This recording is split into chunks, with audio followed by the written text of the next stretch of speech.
What's going on, everybody? Welcome to the Prop Queen Pod. I'm Ariel Epstein. Great show in store today. I've got some breaking news actually in the gambling world, and it's going to be really important for the future of sports betting. I've actually said this is where the future of sports betting was going to go for the last 5 years. It's been something I've thought about. Great guests, Mid-Major Matt's coming back on the show. You'll see a lot of him in baseball season. We talk all day long about these K props. He's also got some hits allowed props, some team totals, first fives, etc. Plus, we've got action tonight. Really tough slate because you've got day games all day, and then you've got just like 4 night games tonight in baseball. NBA action today is actually insane. Mark Zinno is going to help us break it all down as well. The NBA tonight, there is one game that has a spread that's shorter than 9.5. I mean, come on. What? How have we... Literally, there's one game that's a 3.5. It's a terrible game, too. It's the Hawks and the Mavs. Obviously, it's important for a play-in. The fact that the NBA is this bad, I know we only have about 5-6 games left for each team in the regular season. Everyone's 9.5 or more. Like, what are we doing? Anyway, it's really tough for props. Sorry, I'm watching this Tigers and Mariners game. The Mariners just took a shot. I liked 2K props in that game. I mentioned it in the Prop Queen newsletter. Skubal and Castillo to go over their strikeout prop. I figured at least one should hit. It was great because you've got 2 really strikeout-prone lineups. Mariners are now up 3-0. This is what I've been doing all day, just trying to get stuff done and watch baseball on my iPad next to my computer. Okay, so the big news of the day in sports betting, and it has nothing to do with me yet, or maybe in the future. I think this is important. So let me get rid of. Okay. ESPN is making their sports betting analyst, Aaron Dolan, an in-game betting analyst. I know Aaron, so congratulations. This is for UFL. It's really important, guys, for you to hear what's going on in the sports betting world. This is where I saw sports betting going. Outside of these shows, where in sports betting, we should do regular sports talk shows and just incorporate sports betting into it. Putting a sports betting analyst in the booth is huge for all of us. I'm not like these people on social media who root for everyone in the sports betting industry to die. I actually root for the sports betting industry to do well. The sports betting business is where I make my money, not just in betting, in my career. If you want to be in sports betting, you're rooting for this. Just like a ref going into the booth for an NFL game, talking about what he thinks of the play. This is huge for sports betting if you get a betting analyst in the booth. I'm not so sure the NFL will be down for it because the NFL hates talking about betting. Major League Baseball, hockey, basketball, I know they've all embraced betting. I was thinking Apple games. They have all those percentage chances of things happening during Major League Baseball games. How do you not have a sports betting analyst in the booth talking about that? Percentage it hits for Apple versus the odds. How did the odds change during a game? Let's say you're watching a Major League Baseball game and you've got, let's say, Zach Gallen on the mound tonight against the Yankees. If Gallen goes down with an injury, and let's say the D-backs are minus 105, right? Gallen goes down in the second inning with an injury, God forbid, just saying, that live line could end up being plus, 140, plus 150, maybe even more. Now you have to analyze the Diamondbacks bullpen, who's available. Can they go this deep? Are the Yankees going to kill them? This is the stuff that's going to change the sports betting landscape. We've got to get the mainstream involved. What do you care, right? Obviously, it helps us if we have more public action coming in and we could see, oh, public side, they're betting this, line's moving this way. Yeah, who cares if it's more? We want the business to do well. The future of sports betting, it's coming. And it's got to be that. It's not going to take long. It's not like we have to go out in the booth and give some best bets. We just have to analyze live lines for an audience, bring the storylines into it. I think it's a genius move. They're testing it out with the UFL. Maybe it'll do well and they'll do it with more sports. Again, probably not the NFL. Major League Baseball, hockey, basketball, you guys got to do it. NASCAR, I mean, come on. We've got so much opportunity to teach people how to live bet, to teach people about the odds, to bring storylines into sports betting. I'm all excited about it. I think it's really good for the business. What's also really good for the business is winning. So yesterday, now I have to find yesterday's best bets. Is this it? Yeah. Okay. Yesterday, Major League Baseball best bets. D-backs money line, cash it. That was the fishy line of the day. Oh, and since I don't have a fishy line today, unfortunately. So my guy, Justin, who I told you from back at the Yankees, makes all my graphics. This is our cool fishy line stinger. Look at this. I love it. So fishy line yesterday, Diamondbacks, they hit the grand slam in the 8th inning, beat the Yankees 7-5. We cash. I was all pumped. My mom was really confused. We were on FaceTime. I was cheering against the Yankees. She's like, what are you doing? Aren't you a Yankees fan? Yeah, the D-backs just hit a grand slam, and I hedged my happiness. So Will Warren, the Yankees starter yesterday, went under his 4.5 Ks. He ended up with 4. Warren, I think on his second to last batter, had the 4 strikeouts. Luckily, got pulled after that. Logan Allen under 3.5 Ks. That was a play that Mid-Major Matt gave out yesterday on the show. We both kind of agreed. I didn't actually bet it, but we agreed on it. So yeah, Logan Allen under 3.5 Ks was a good strikeout prop with Mid-Major Matt yesterday. Justin Steele over 5.5 strikeouts. This one made me sweat.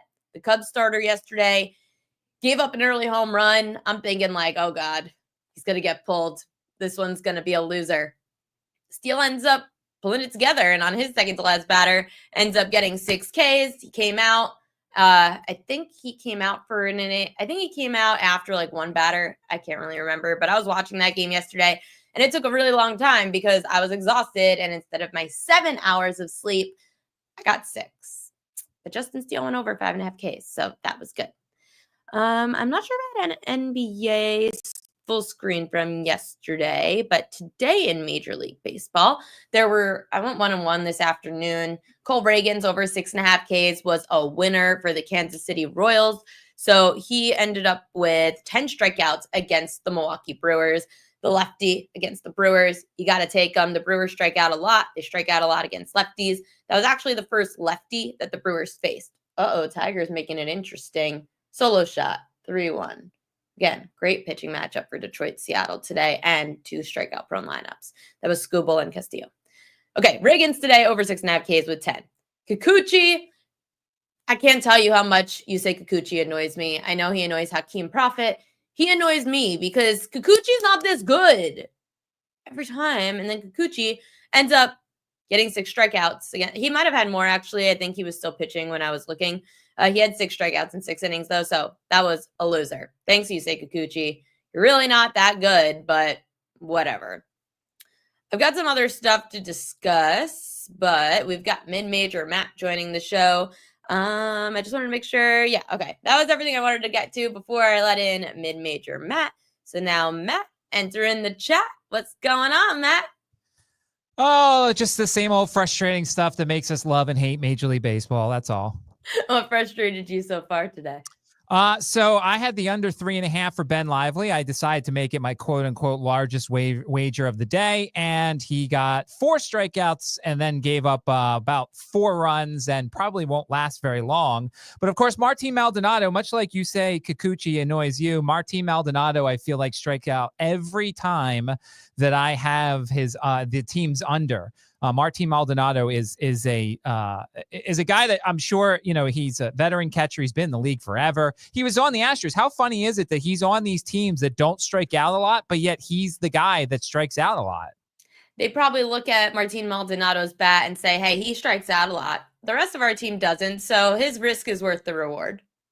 Pretty much. Yeah. So, I mean, look, I would make that bet 10 times out of 10. I mean, we know the Padres are a contact-based lineup, and, Ben Lively, I don't think is a great is more of a contact pitcher, but he got 4 strikeouts early. I did get a win earlier today.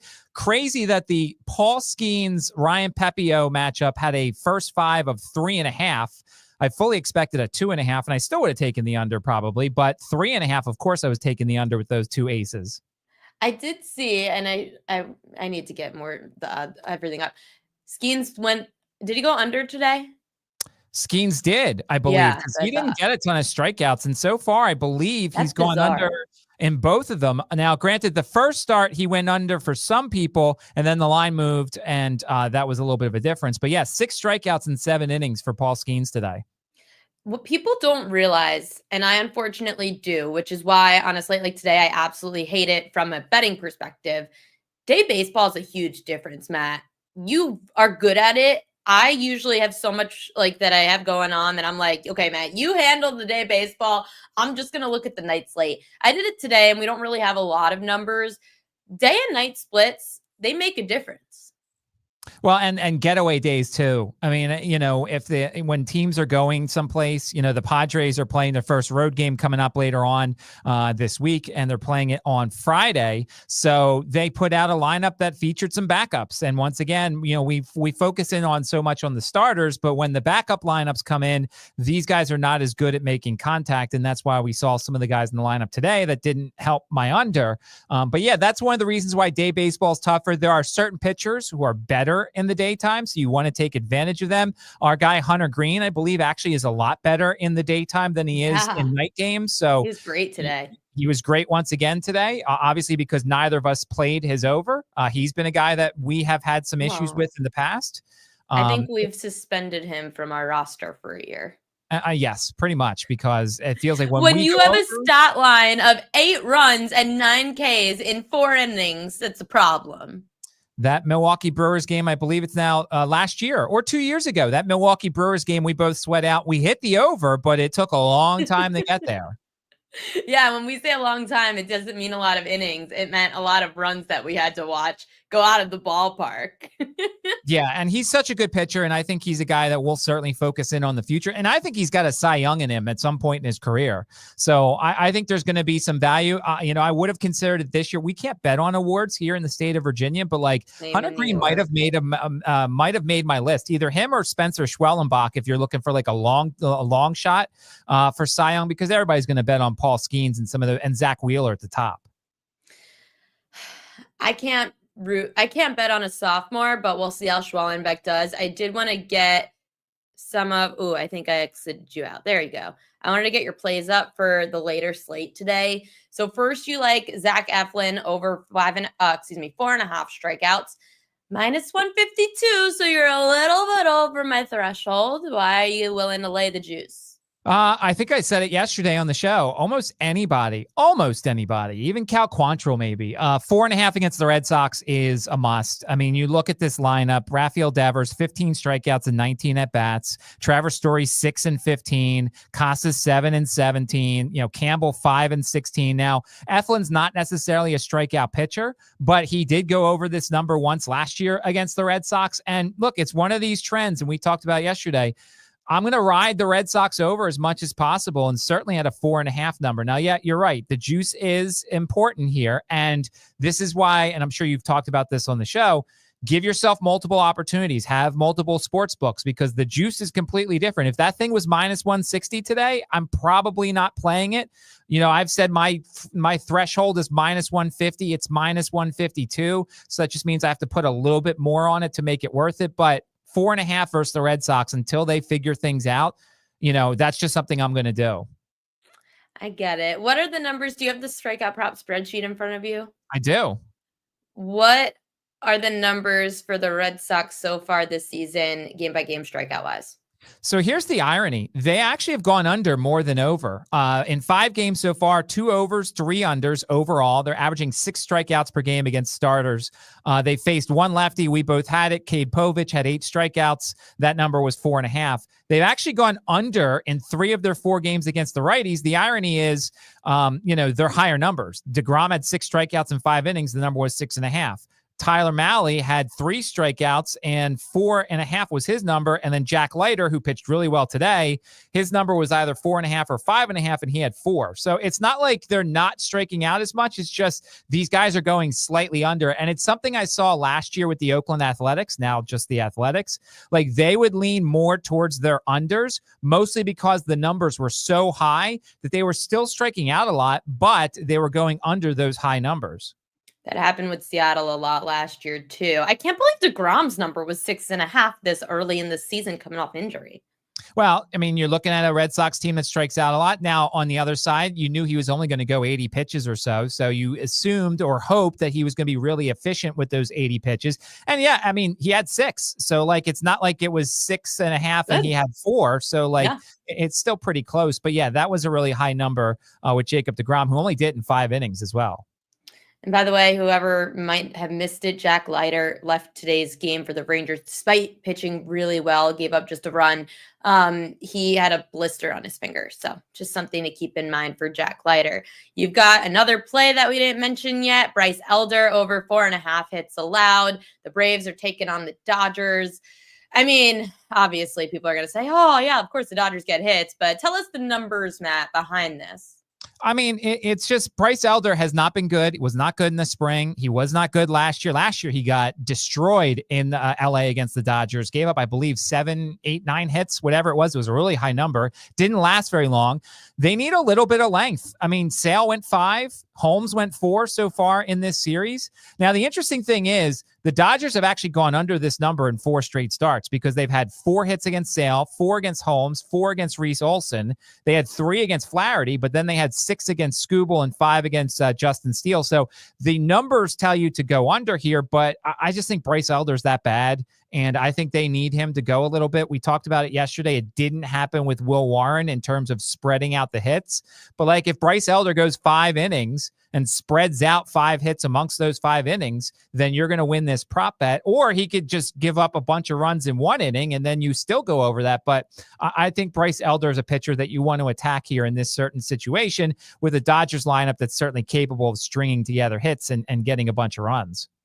The steam is definitely on the Dodgers. I saw this minus 220 last night. It's now minus 245 Dodgers on the money line at home. And what people know is obviously the Dodgers, you not only pay the tax, obviously, rightfully so, they're minus 245, which is why we look to props like a Bryce Elder over hits allowed. Dodgers at home have been awesome. I was looking at Elder over 3.5 Ks, but once you sent me Elder over hits, I said, and I saw the steam on the Dodgers, I was like, I don't think Elder's going to stay in long enough to get over 3.5. Just the fact the Dodgers have struck out 5, 5, and 3 times against a righty so far.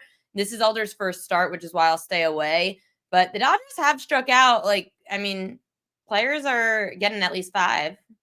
Yeah, I mean, I love Flaherty. Flaherty's legit as a righty. Reese Olson, I think, has tremendous stuff. And it's somebody that they probably haven't seen very much in their career, so they struggle with. Holmes having only 3. I don't know what to make of Holmes yet. It's only his second start as a starter this season. So I'm not putting Elder in the same area as Flaherty and Olson. So, look, I don't hate it. But I also think that he could certainly hit some problems and then all of a sudden, struggle. Remember, also the Dodgers are heading to Philadelphia, so maybe there is a bench guy or 2 in there tonight. Who knows? But this is the end of a early homestand for them tonight. Yeah, and don't forget that trend against the Dodgers when it comes up. Lefties against the Dodgers, you take their unders. Just like Chris Sale. Chris Sale went under, and everyone was on the over. Yeah. And, it scared us. And obviously afterwards, we didn't listen to ourselves. For those who missed it, last year, they had 36 unders and 14 overs against left-handed starting pitching. And then so far this year, it's 3-1 to the under, with 3.5 strikeouts being the average here. So, yeah, it's a trend that has now gone past 2 years, or this is now in the second year of it. So, yeah, it's something I've always talked about on my Twitter account. There are bets that I will make every time, and I'll just adjust the unit size. So this is almost there. Whenever you see a lefty, you bet on the under, but you maybe adjust the unit size and maybe bet a little less in certain situations and a little more in certain situations. But it might almost be auto bet territory right now for that trend. Absolutely. Or just stay away from an over on a lefty against the Dodgers. I always say that about fishy lines. Just because I say that this side looks sketchy, it doesn't mean that you have to go and bet the dog, but you can just stay away from the favorite. So that's another option. We mentioned Clay Holmes before. I saw it on the BetMGM list, and I'll bring it up later in the show when I talk propaganda. It's one of the top 3 most bet on props again today. Clay Holmes over 4.5 strikeouts. What is people's obsession with the over on Clay Holmes? He only had 4 in his last start. Well, I think part of it is his spring, and I think part of it is people are still trying to figure out the Marlins. Like, you look at that lineup. I hate them when it comes to strikeout props. Well, but the problem is, like, you look at this lineup, and like you and I know a lot about baseball, and outside of the last name Conine, because he was a legendary Marlins player, Jeff Conine, and that's his son. Like the rest of these guys, they could walk into the studio right now and neither of us would know who they are. Like, I don't know who Hicks is. That's the catcher. Wagaman's the DH. Sonoja is the center fielder. But so we don't know if they're contact guys. We don't know if they were just free swingers in the minor leagues. So I think everybody's just assuming that since this is a minor league lineup, that they're just going to get strikeouts. And the guys that have gone over, Paul Skeens had 7. In that first start against them. I mean, that makes sense. Everybody's going to strike out at least 6 or 7 times against Skeens. And then Kodai Senga had tremendous stuff yesterday, which, by the way, thank you for talking me off that under because it would have lost. But like Senga has tremendous stuff, so it's only natural that they had 8 strikeouts. It's more like the 4 against Mitch Keller, which is really interesting because Mitch Keller at times has good stuff. Yeah, Jessica Brand saying people don't consider under its psychology of non-sharp action. It's going to lean over by default. I know, and it's a New York market, so people probably just have high hopes for Clay Holmes. I just don't bet against the Marlins. I have no interest in strikeout props when it comes to Miami. They're in that like limbo 4.5 to 4.7 range, Matt, of strikeouts per game. I just stay away from me. Just like the Angels, who literally lost me a ton of money last year. I'm done with them. Yeah, and just like we don't like the Astros anymore because the Astros are low contact except when we take their unders, and then all of a sudden it goes over, and I mistakenly did that once already this year. I had the under on Griffin Canning, and he went over by 1 because the Astros hate me, and they wanted me to lose in the most torturous way possible. So they had 4 when the number was 3.5. Matt, before I let you go, college hoops, we've got the Final Four this weekend. Anything early on, and I know you're going to write in the newsletter on Friday at thepropqueen.com. You'll also come on the show, of course, and give us some more stuff. Early on, what is your best advice for betting props in the Final Four? So the thing that's been the most profitable so far has been assists against Houston. I mean, I talked about it. And for those who are not familiar, the Houston Cougars play one of the best defenses in the country. They are a tremendous team. But the thing you can do against Houston is if you're going to score, you got to move the ball. Well, SIUE in that very first game, they lost by 1 million, but 11 of their 15 baskets were assisted. Game 2 against Gonzaga, Nembhard had 11 assists. Game 3 against Purdue, Braden Smith had a ton of assists. And then, there's certain guys on Tennessee who did all right. We played one guy who had half assist was his number. He got 1 assist in the second half. So really looking at Duke's assists, and the guy that, there's some interesting guys, and I posted about it, Con Knipple. His number is 2.5. He's gone over this a whole bunch in terms of the trend. The other thing you can do against Houston is shoot threes. And Con Knipple's number, once again, is 1.5. So I am very interested in Con's action here in terms of over assists and over 3-pointers. But you could pretty much try it with any Duke player in terms of their assists for the most part. Outside of the center, he doesn't have a lot of assists, but like, the way to beat Houston, we all think that Duke's going to beat Houston, is by assisting the baskets. And so take a look at Duke's players on the over for the assists for the most part. Mid-Major Matt, make sure to follow him at Mid-Major Matt on all social media. He's going to be on the show a lot, especially during baseball season. Matt, thanks so much. Good luck tonight. No problem. Thanks for having me. Of course. Okay, so now let me get this whole situation figured out. Before I let Mark Zinno in, because he's going to be on in about 5 minutes, we'll talk some NBA, a little bit more baseball. I've got some NBA to talk about. I gave these out on the PropQueen.com newsletter. Number 1. Again, if you have not been tailing on the LaMelo Ball train when he's out, which he's out for the rest of the year, you're missing out. Miles Bridges, Mark Williams. These two have benefited tremendously without Ball in starting, nonetheless playing. First, we'll start with Bridges. Look at his, I don't have his props listed, but it didn't fit in the graphic. Bridges' prop was 20.5 points, I think, 21.5.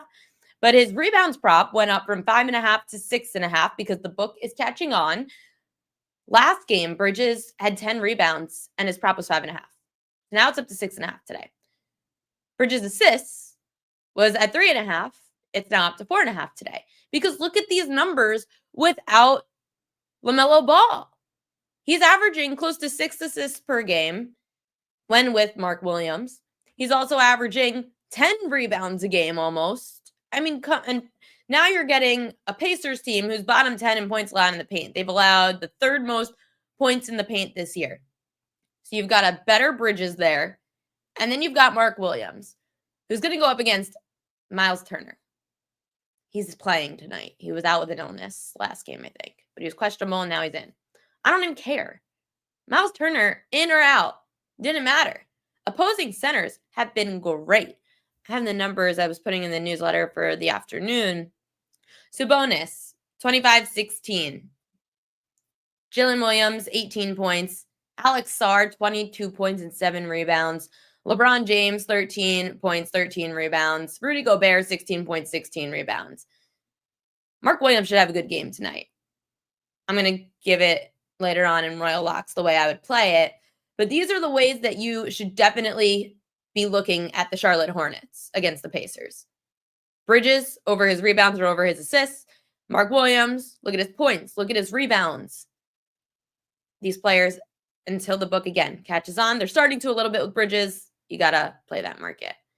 Another one. The Mavericks are getting Anthony Davis tonight.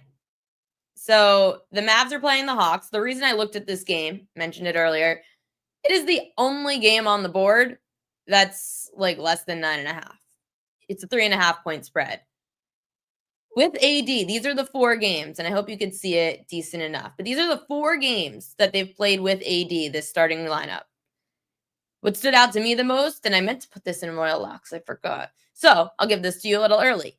Spencer Dinwiddie over his rebounds. His rebounds is set at 3.5. I don't know if you could see it well enough, but I'll read it to you. Dinwiddie, his rebounds is 3.5, which was like plus 105.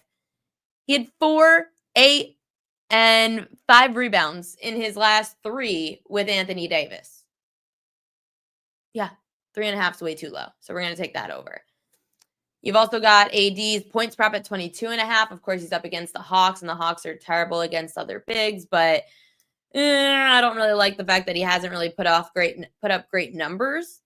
Yeah, I was saying this in the newsletter too. Looking at the Hawks, there should be plenty of rebounds to go around. Multiple players have grabbed 4 or more boards in the last 5 games against the Hawks. So it's not so much that against Atlanta, who doesn't have a lot of size, it's not so much that they allow like one player to have 15 rebounds. They've just allowed a lot of players to have 5 or more rebounds, which is great for someone like Spencer Dinwiddie. Now we are going to be joined by first time coming on the show. I'm really excited. He is literally everywhere. He's on Sports Grid, Wager Talk, all of the big sports gambling networks that you should be listening to with respectable bettors, people that know what they're talking about. And the thing about this show, I'm not telling you that if you tail every single play, we're going to make you a millionaire. That's not the point. The point is that I'm bringing on people who I respect, who I know are going to give you great information when they come on. You're going to learn something. You're going to learn how they handicap something. You're going to learn a stat that you might not have known. And that particular play that person has may not be the play you bet. Maybe the information this person gives you is going to help you shift your focus to something that gives you a winner. Either way, the people I bring on, they're respectable bettors who win, and they're going to give you great info. So coming up now is Mark Zinno, who is on all of these great betting networks. And Mark, thank you so much for joining me today. Ariel, thank you so much for having me. Thank you for the kind introduction. I probably don't deserve all those kind words, but I am in the presence of greatness, so I appreciate you having me. Oh, thank you. No, so am I. We've done a lot of shows together. It's been a while.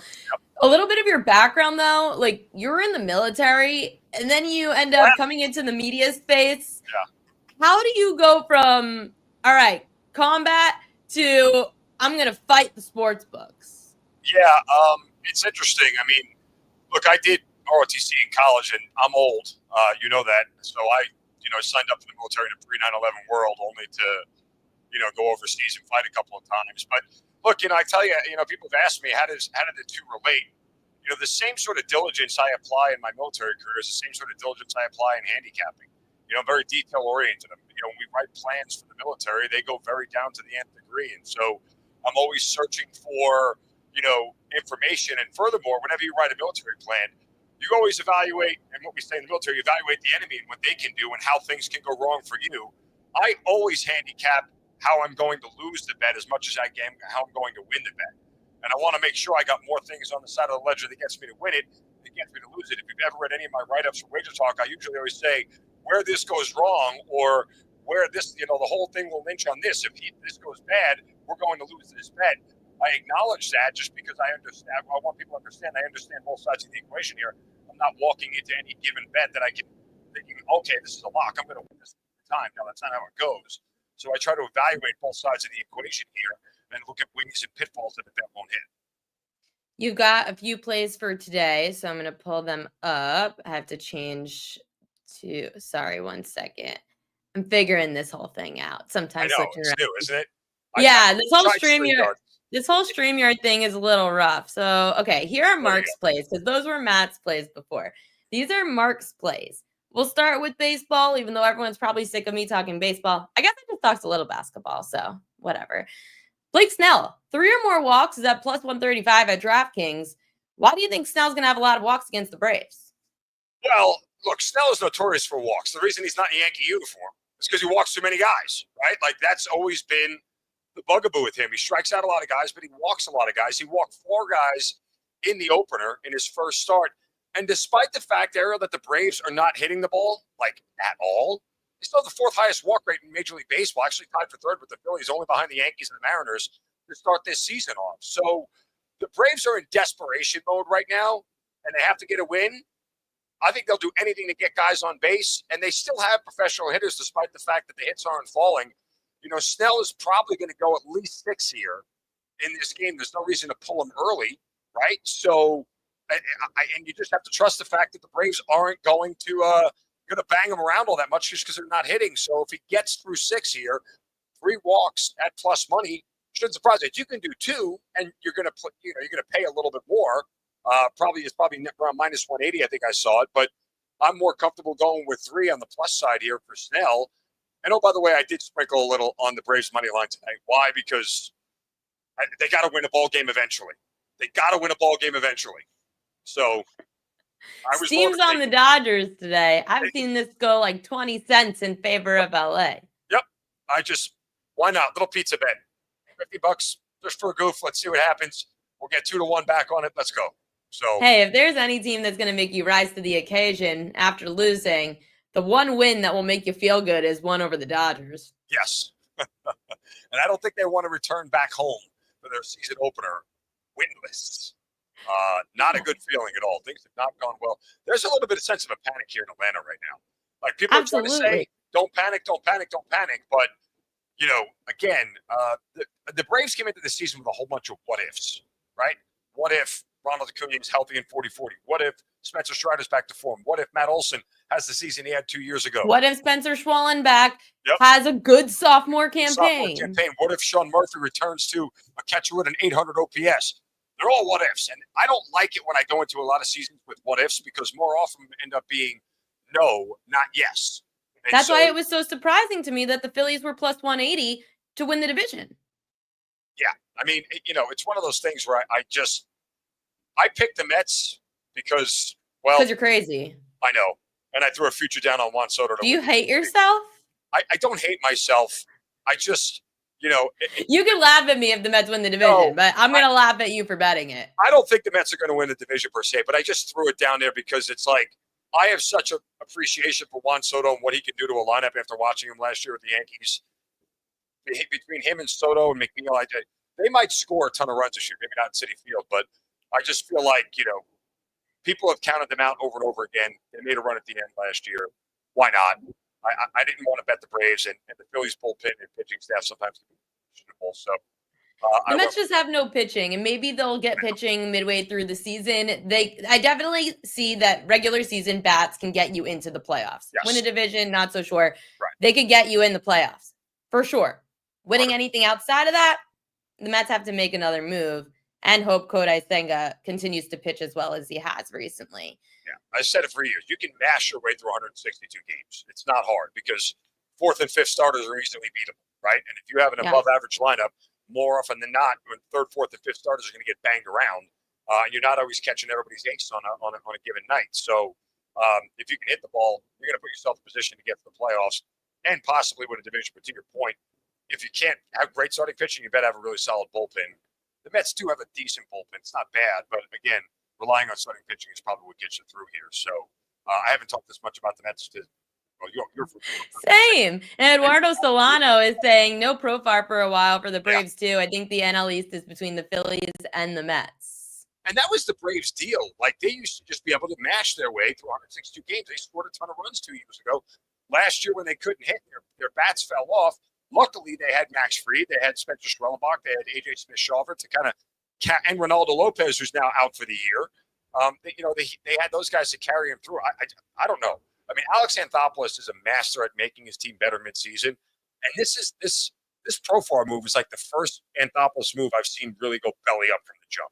Like, a lot of his moves, even if they don't hit, they sort of level off, for a better part of the season, and then they fall apart after a season or two. But this one's bad. It's not good.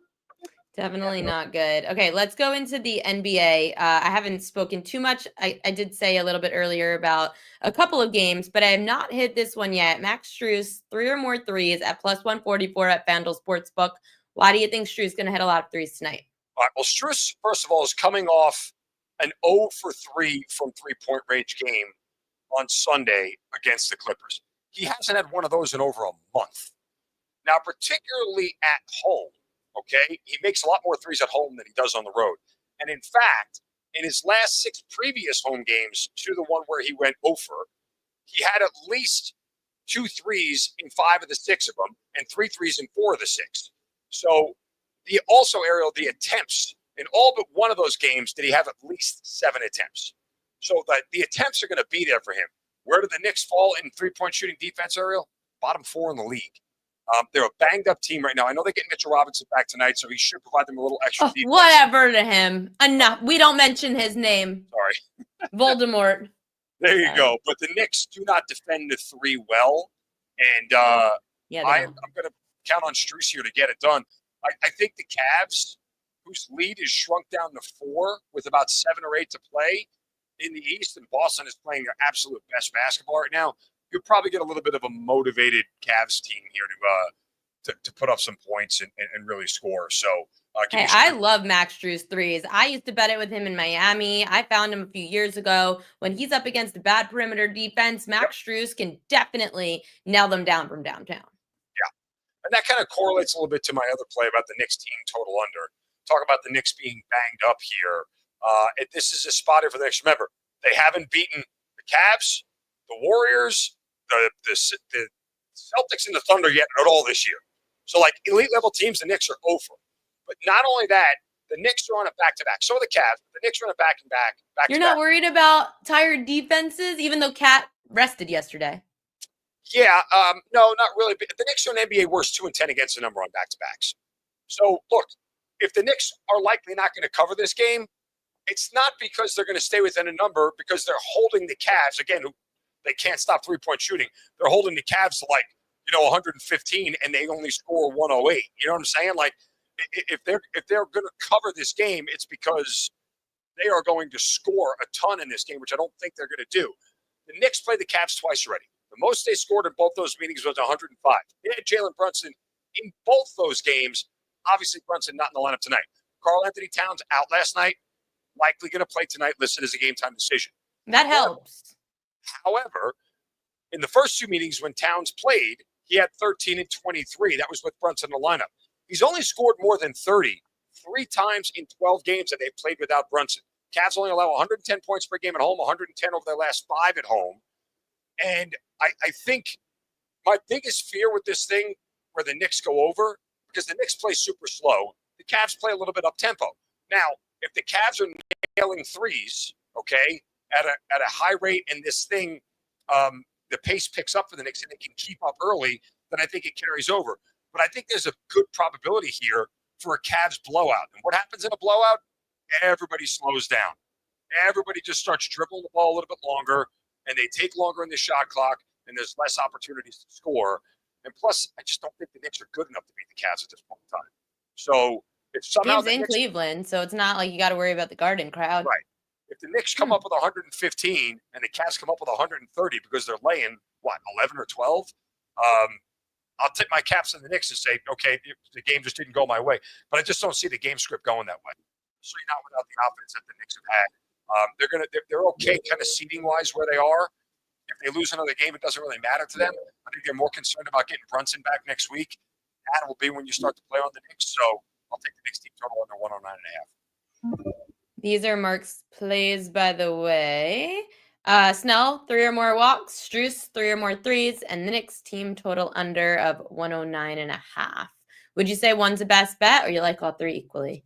I would do Knicks team total under 109.5. Ooh. Yeah, I mean, that's that was one of the plays that I gave out today. So I got a lot of faith in that one. Yeah, I mean, I just, at this point, the Knicks offense doesn't really impress me.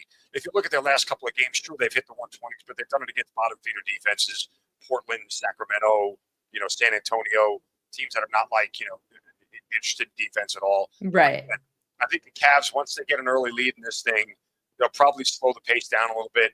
Again, will the Cavs pull up late and just stop caring? Possibly, but if they have a big enough lead, I think it's certainly a possibility. But I'm more in lockstep here with that the Cavs should be able to beat the Knicks pretty soundly here. I mean, I can't believe that's a 10.5 point spread between 2 teams that are legitimate playoff contenders. Yep. Huge numbers tonight, Ariel, in the NBA. This is ridiculous. I was looking at it because I had to get the newsletter done this morning. Sometimes I have enough time to squeeze in the NBA. Sometimes I don't. I hate doing the NBA in the mornings because there are so many variables. Right. Like Nikola Jokic, is he going to play tonight on the second leg of a back-to-back? Who knows after the game last night? They may let him rest. Why am I going to sit there and handicap the Nuggets when Nikola Jokic might not play tonight? Now I wasted my entire handicap. So then you look at the board. You see every game's a double-digit spread, essentially, except one. I mean, it becomes unbettable at this point. When you get to this point in the season, I did this last year and had a lot of success with it, so I'm going to try to go back to the well on it.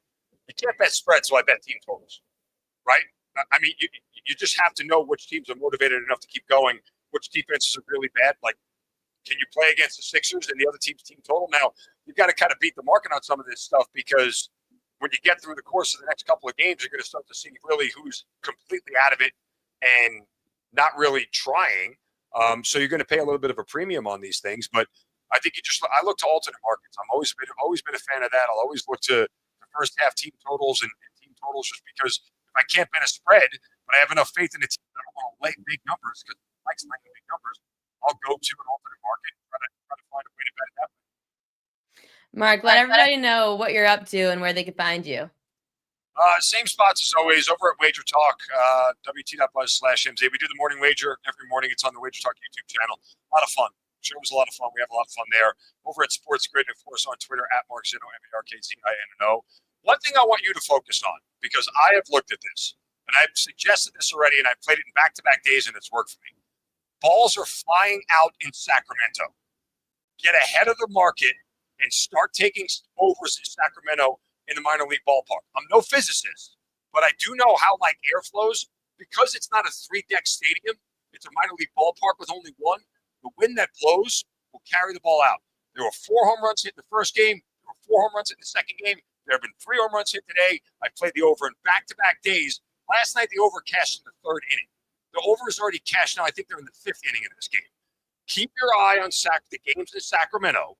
Plus, you don't have a very good A's pitching staff. Keep your eye on the games in Sacramento and get ahead of the market before they start making them like Rockies totals of 10.5 or more. Because I think there's something there with balls flying out of there. I think the same thing, too, about Legends Field in Tampa. I don't know if you've been there. I'm sorry, Legends Field. That's how old I am, Aaron. Steinbrenner Field. Steinbrenner Field. I think you're going to see, because the Pirates just aren't hitting, I think it's a bad first sample set. They played the Rockies and the Pirates, the Rays did, in their first couple of series. If you start to get a legitimate team with offense, I think you'll start to be able to play overs with the Rays at home as well. We did have a sports meteorologist on yesterday who was pretty good at telling us about the same kind of thing that you're seeing based on betting numbers. He saw it too based on certain metrics. The funniest was actually former major leaguer Cliff Floyd that came on a couple days ago. I asked him about the situation in Sacramento with the A's playing there. Two things he said. One, the players have to, like, their clubhouse isn't attached to the stadium, so it's a little bit of a longer walk each day from the clubhouse to the stadium. Number two, Cliff said, you've worked your entire career to get to the bigs. Out of this place. You want to be in the major leagues. You want the big league park. Cliff's like, I don't want any part in being in a minor league stadium. So I'm curious if these guys think to themselves, hey, we've got to show up. We're in a minor league park. Yeah. I mean, again, it's a dynamic I think we're going to find out as the season unfolds. I just do know until I see a sample set where it doesn't work, I'm going to keep playing overs in Sacramento.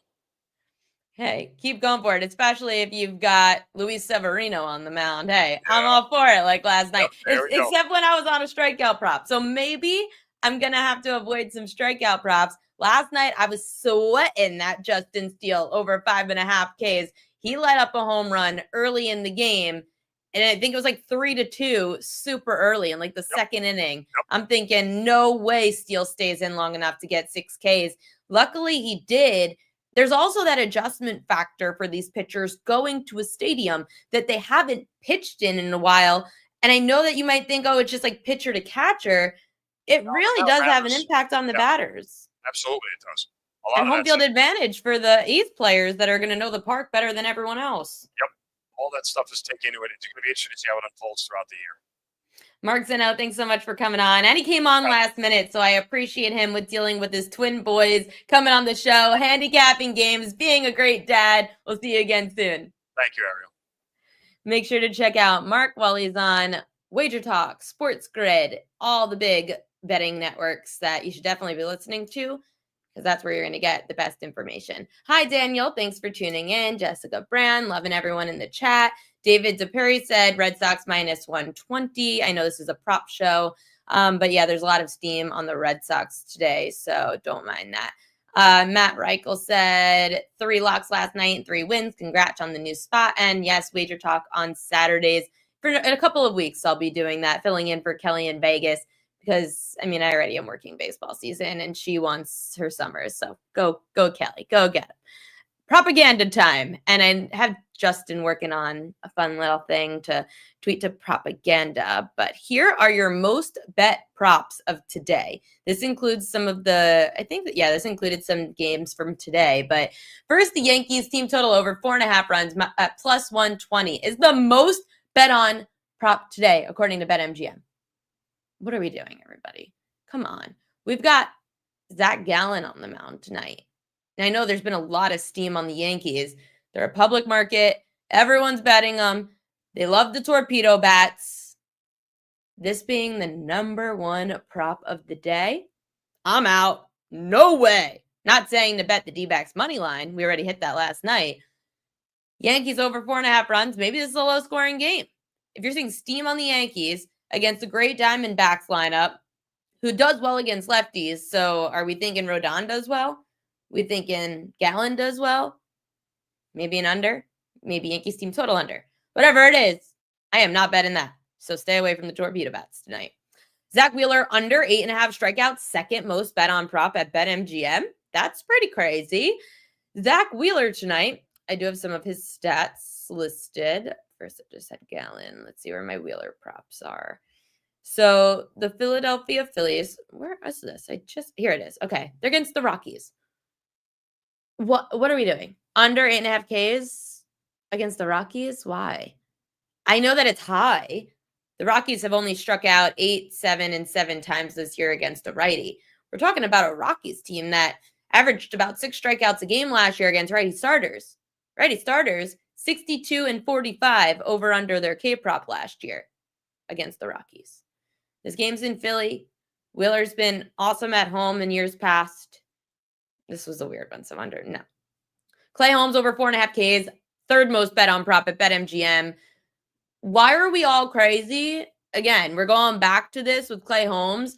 I have absolutely zero interest in betting strikeout props against the Miami Marlins. I had no interest in them last year. I have no interest in them this year until proven otherwise. The Marlins are very middle of the pack. So they had 7, 4, and 8 strikeouts this year. Probably what people see, and they think Clay Holmes should go over. It's minus 160. There's no way I'm laying minus 160 on Clay Holmes to go over his strikeout prop in his second start in like 6 years. Yeah, haven't really seen enough. Maybe he goes over against the Marlins this time around, but again, I'm no like Clay Holmes fan. I'm a Yankees fan, duh.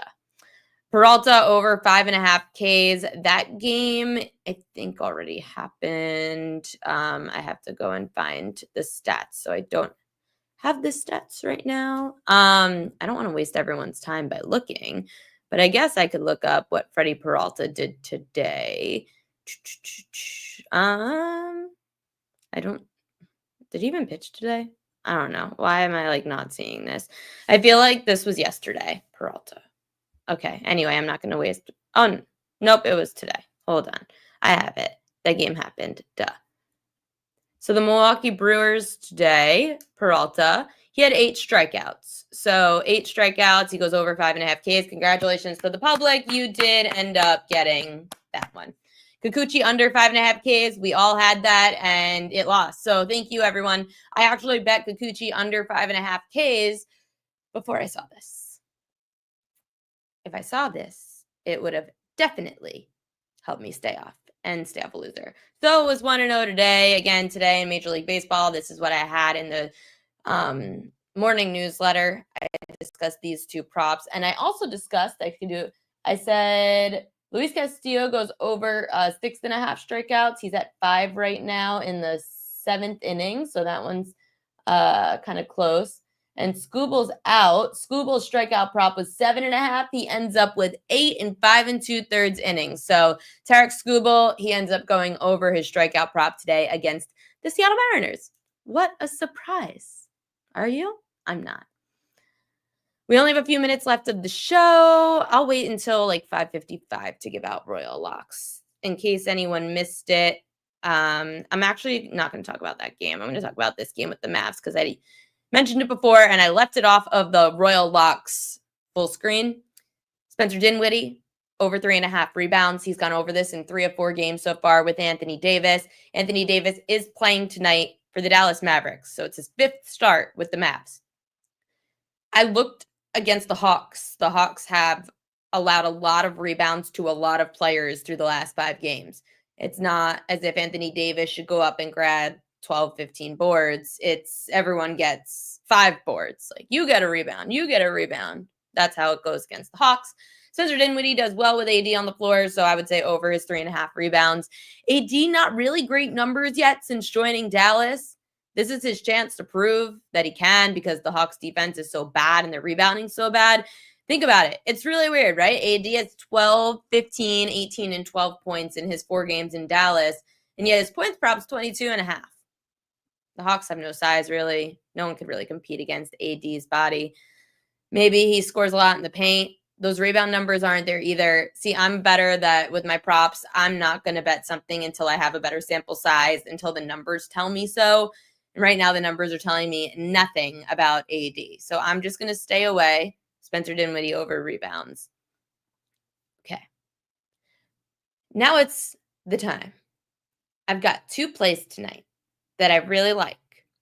One, I kind of had to find the best strikeout prop for the night slate. There weren't many games. Another I alluded to, just didn't fully give it out. Let's go to Royal Locks.